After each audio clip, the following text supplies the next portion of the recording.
In the 93rd year of the Silent War, just as the stars above Enceladus burned with unnatural blue, the HSS Abyssum finally broke its vow. Its voice shattered the cold, disciplined stillness of the Orion Warfront, a front so ancient it had fossilized into tradition. To the Korotai Executor, this is Captain Elira Vance of the human warship Abyssum. Stand down. The transmission, narrow-beamed and unencrypted, screamed across void space like a cry from a ghost.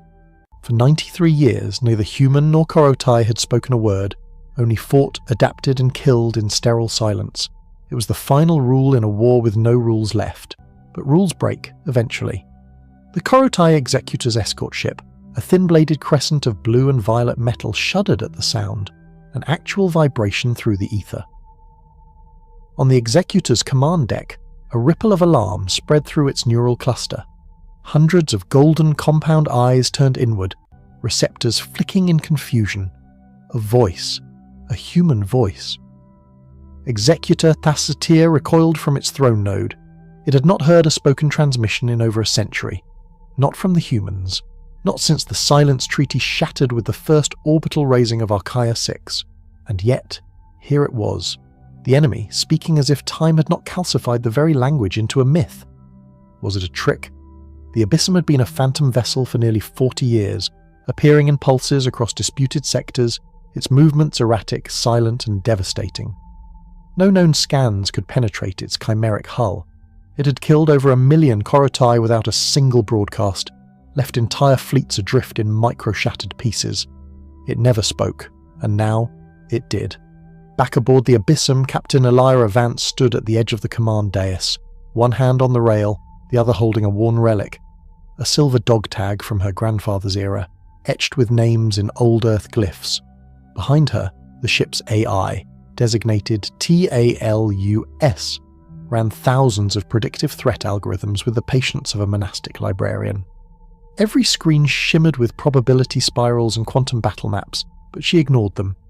She stared at the empty space where the Korotai ship hovered, a thing of elegance and predatory grace. She could feel it watching her, even through the Abyssum's radiation-blurred hull. No weapons fired, no evasive maneuvers. They were waiting.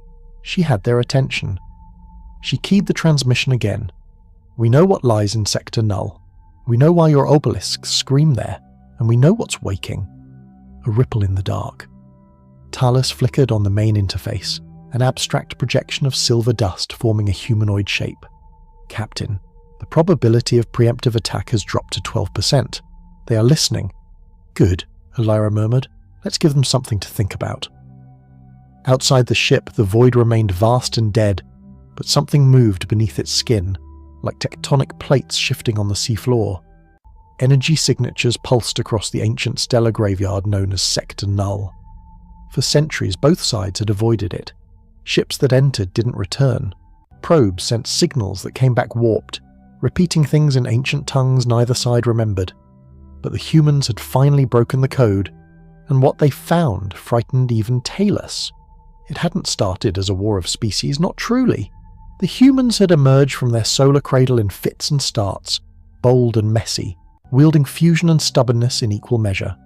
The Korotai were old when humanity first split the atom, patient and deliberate. The first contact had been cold but civil. Then someone, no one remembers who, fired the first shot over a mining colony orbiting Baal Prime. It could have ended then, should have. But then came the Silence Doctrine, a pact between bitter enemies, fight without communication, a war with no diplomacy, no broadcasts, no appeals, no surrenders, only the silence of death. Elira's great-grandfather had fought in the first silence, a Marine on the Resolute. He died without a word. Now Elira was doing the unthinkable, breaking the last taboo, speaking, not to offer peace, but to warn. Talus projected a star map, rotating in slow, deliberate spirals. At its centre, the obelisks of Sector Null, monoliths forged from anti-entropic matter, not human, not Korotai, something else, and they were vibrating again. Talus, Elira said, tightening her grip on the dog tag. Tell me again what the pulses translate to. The AI hesitated, an unusual event. Then, they are counting down. A shiver crawled across Lyra's skin. She looked again at the alien ship. The Executor knew. She could tell. That wasn't fear on their scanners. That was recognition. The silent war had been a distraction, a containment protocol, a ritual perhaps, designed to delay something ancient. Now that war had gone too long, too deep. The obelisks were waking, and for the first time in 93 years, someone had to say it out loud. Executor Thastir, this war ends now, or everything ends with it. The stars didn't answer, but something in the dark did. The reply didn't come from the Korotai, not at first. It came as a whisper through the electromagnetic background, too faint to register at standard gain, almost a coincidence of static. But Talus caught it. The Abyssum's AI had been listening, as it always had, for anomalies in the dark. This one was unlike any before. The waveform was non-local, recursive, fractal in structure. It wasn't Korotai, wasn't human, and wasn't encoded in any known language. But it resembled speech, in the same way a fossil resembles a creature that once breathed. "Don't wake the void," the message repeated. Not from a ship, not from a station, but from nowhere. From Sector Null itself. On the Abyssum's bridge, the lights dimmed. Elira Vance stood frozen, her breath caught between panic and awe. The voice was layered, male, female, mechanical, other. It didn't belong anywhere. It was as though space itself had remembered how to scream. Talus blinked. "Captain, the signal triangulates to the central axis of the obelisk field. Time phase distortion, approximately 13 seconds into the future." "How can a signal be from the future?" Elira asked, though she knew the answer. "Quantum bleed. Entangled particles under relativistic stress. Sector Null had never obeyed the laws of physics. It merely tolerated them." "They are awakening," Talus said simply. "The message is a warning." Elira turned toward the stars, the ancient flickering canvas of her ancestors. She had served 32 years in this war, never spoke to an enemy, never asked why they fought. She followed orders, survived battles that rewrote doctrines, and all the while, Sector Null had waited. Behind her, comms flashed. A message, unencrypted, from the Korotai Executor. Talus translated in a low, measured tone. "Your voice breaks 1,000 suns of silence. You trespass on ancient ground. Why now? Why speak?" Elira stepped into the projection field. "Because you feel it too, don't you? The countdown, the static in your bones. You know something is wrong with the stars." There was a pause, then another signal. This one layered in Korotai inflection tones. TALUS translated again. "We have always known. Your kind was not ready to hear." That struck Elira like a cold blade. "You've known. Since when?" "Since before your suns learned to burn."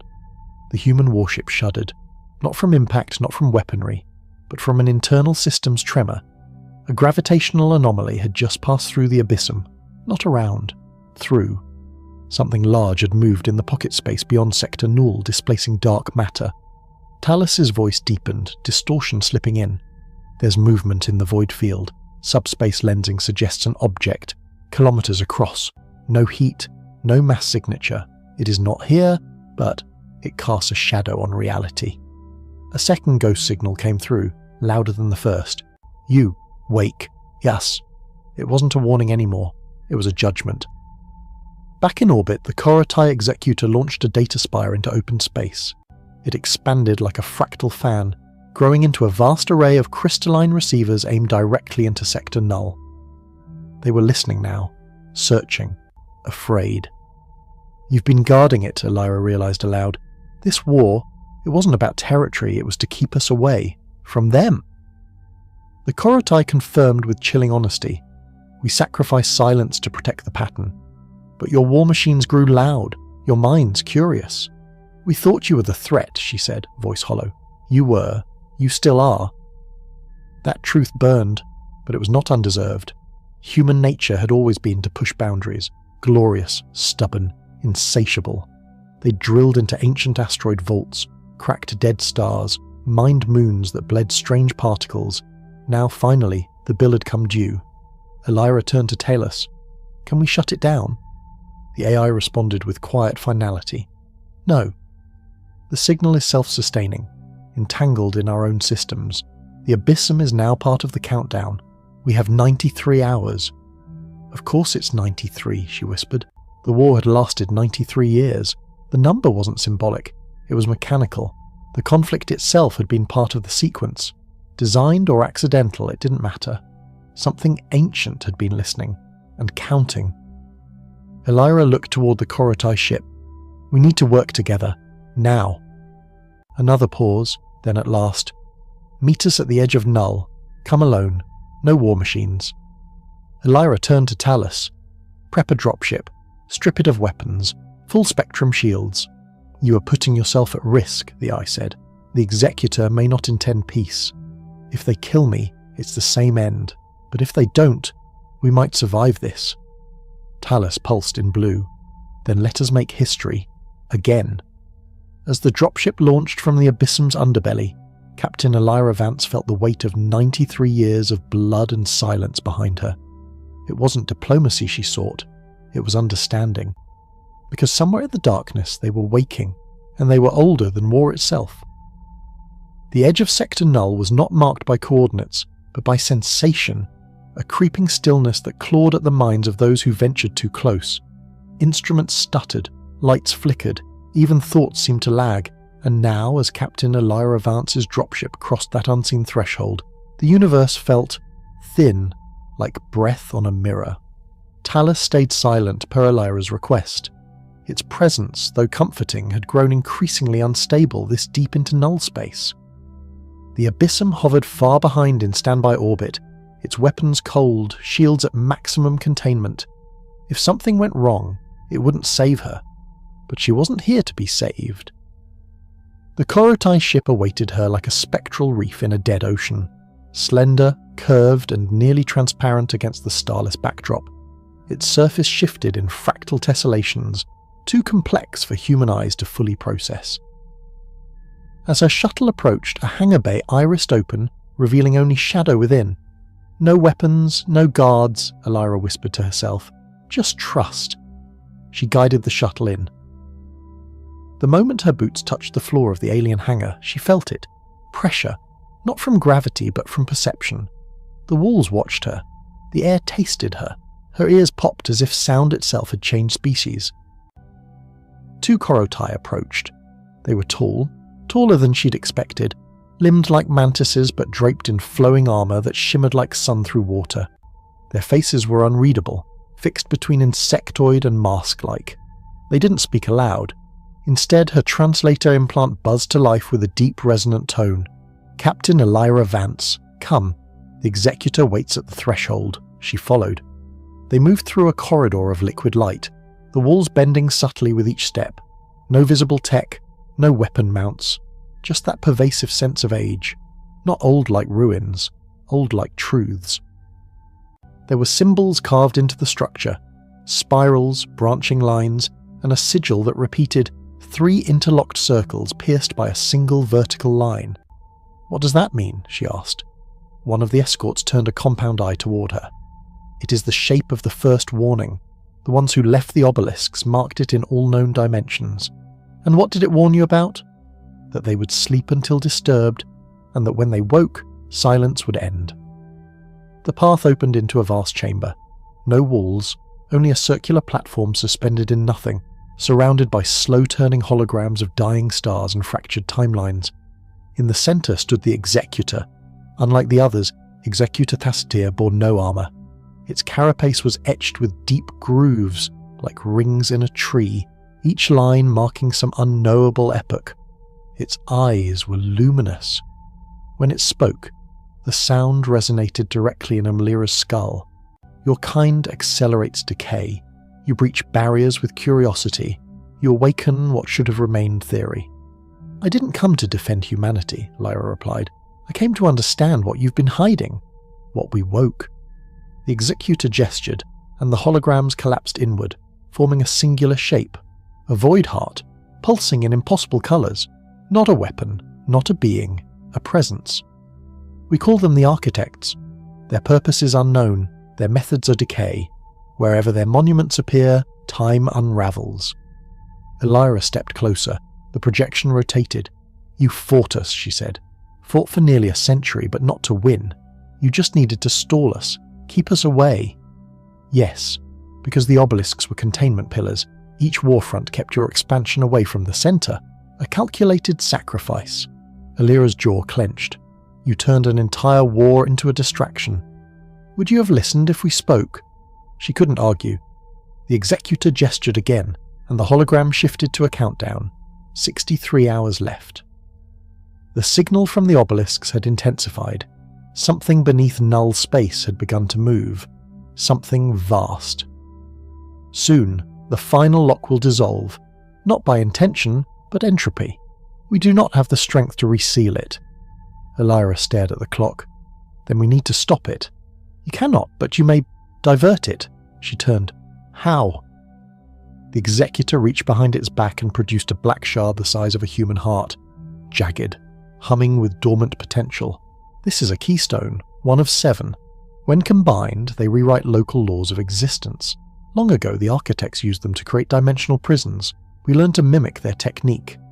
If we can find the others, you won't. Not in time, but the shard can do one thing. One final lock. One final barrier. If delivered into the obelisk core, it will delay the awakening. Elira stepped forward. How long? A generation. Maybe 2. Not enough, but better than extinction. You said there are 7. Where are the others? Lost in the war, or in your possession, unknowing. Her mind flashed to ancient human artifacts, relics from pre-war digs, mysterious materials humans couldn't replicate. Were they pieces of the same prison? You must take this, and you must run, because when you enter the core, they will see you, and they will remember. Elira reached out and took the shard. It was cold, then hot, then hungry, and somewhere far beneath Sector Null something stirred in answer. The shard pulsed against Elira's palm like a second heartbeat. Its touch wasn't smooth, it vibrated with an almost alive irregularity, as if it were thinking or dreaming. And now, cradling this ancient key to a dying prison, she knew that the countdown wasn't just ticking toward an event, it was ticking toward someone. She returned to her shuttle with the Korotai escort trailing her, silent and solemn. The executor had not offered help beyond the shard. This was humanity's burden to carry. After all, it was their noise, their war, their endless hunger for answers that had roused the thing in the dark. Talus greeted her on comms the moment she entered Null Edge range. Your bio-reading spiked. Residual energy signatures suggest contact with Proto-Architect tech. It's a keystone, she said. 1 of 7. This one can delay the awakening if we get it into the core of the obelisk field. Talus was quiet for a second longer than usual. Captain, sensors confirm a gravitic surge from Null's center. The mass shadow has moved. Estimated object size now exceeds 2,000 kilometers. Her stomach tightened. Is it heading for us? No, Talus replied. It is watching. She didn't ask how the AI knew that. She believed it. By the time she docked with the Abyssum, every system on the warship was humming at full power. Shield harmonics flickered with alien interference, and the ship's hull creaked in ways that weren't structural, more like a low groan, a complaint from the metal itself. Inside the command deck, Elira took a breath and held up the shard. It floated free from her hand, rotating slowly, aligning itself toward the heart of Sector Null. It wanted to go home. Talus spoke again, this time slower. Captain, I must advise. Delivering the shard will require a direct breach of the obelisk field. No known ship has entered and returned. That's why we're not going in known, Elira said. Strip our ID, override the hull patterns. You said the Abyssum's skin is semi-architected, right? Let's make it more like them. Camouflage by mimicry. The ship's lights dimmed, processing the command. Then Talus responded, acknowledged. Rebuilding out a signature now. Warning, procedure will disable most active weapon systems. We're not going into fight, she said. We're going into hide. As the ship began its transformation, plates slid and reconfigured, shedding human design for something stranger, angles that bent subtly wrong, surfaces that shimmered with inverted light. The Abyssum no longer looked like a human warship. It looked like a myth remembered by machines. ETA to the core? She asked. 4 hours at maximum burn. Once inside, comms will likely degrade. Visuals unreliable. Set course, she ordered. And if we don't come back, I will remember you, Talus said. 4 hours later, the abyssum pierced the veil of the obelisk field. The obelisks themselves loomed like broken gods, titanic structures hanging motionless in space, carved in impossible geometry, their surfaces rippling with the language of before. They pulsed with slow, rhythmic light, like a sleeping heartbeat. 1 missed beat, 2, then the shard flared. The obelisks turned, not physically, not visibly, but Elira felt it. They had noticed her. Talus. I see it, the AI said grimly. Gravitic signature inbound.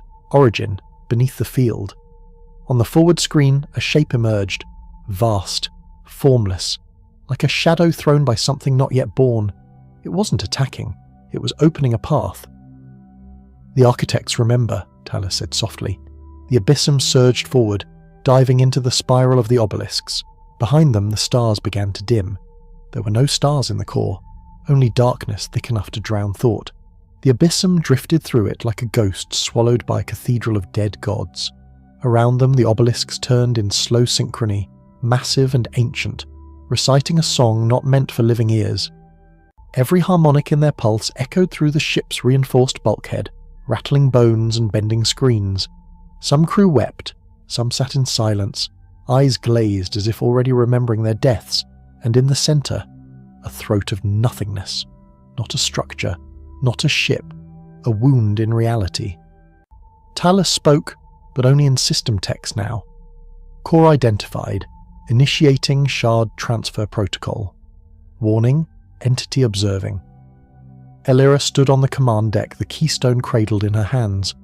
It had begun to vibrate, first like a tremor, then like a scream. But it was not fear, it was yearning. It wants to go home, she whispered. She placed the shard into the stabilizer rig. For a moment, the abyssum's systems blinked into perfect clarity. Every warning vanished, every fault corrected. Then the ship spoke, but not in Talus's voice.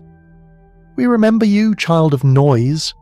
The voice came from everywhere and nowhere, vast and cold and not alive, yet somehow more aware than anything Elira had ever felt. "You mimic the tongue of the dead. You reach for the chains we forged. You wake, you learn, and you forget." Elira steadied herself. "We didn't mean to wake you. You mean everything." Outside, the darkness folded. Not movement, alignment. The void rearranged itself until it formed a shape the mind could not hold. Something between a hand, a face, a gate, a choice. She felt it, not with her eyes, but in her soul. It was the architect, the first, and it was watching. Elira stepped forward. "This shard, if it seals you again, will it hurt you? We do not die. We become story. Delay is permission, but silence is treason." She almost faltered. Almost. But then she thought of Earth, of the colonies, of her mother's last breath under quarantine glass, of the 93 years spent screaming into a war that wasn't even their own. They deserved one more generation. "I choose silence," she said. She activated the shard. The core ignited in blinding white. The obelisks howled, their light flaring in jagged pulses as the keystone split into 7 spectral fragments, each shooting outward, reforging the boundary. Time shuddered, reality shrieked, and from the center of the abyss the architect receded, not destroyed, not even imprisoned, but held at bay by the memory of its own bindings. The shard had worked, but the abyssum was unraveling. Talus's final message scrolled across every screen. Mission successful. Re-entry impossible. Remember us. Elira sat in the captain's chair watching the stars slowly return to the edge of the void. She knew they would not escape. She didn't want to. They had done what needed to be done, and now they would become a story. A quiet one. Years later. The war ended in a single message broadcast across all human and Korotai networks. We remember silence. The abyssum was never recovered, but every 100 days at the edge of Newell a faint signal repeats. One more generation. No one answers, but they listen, and they remember.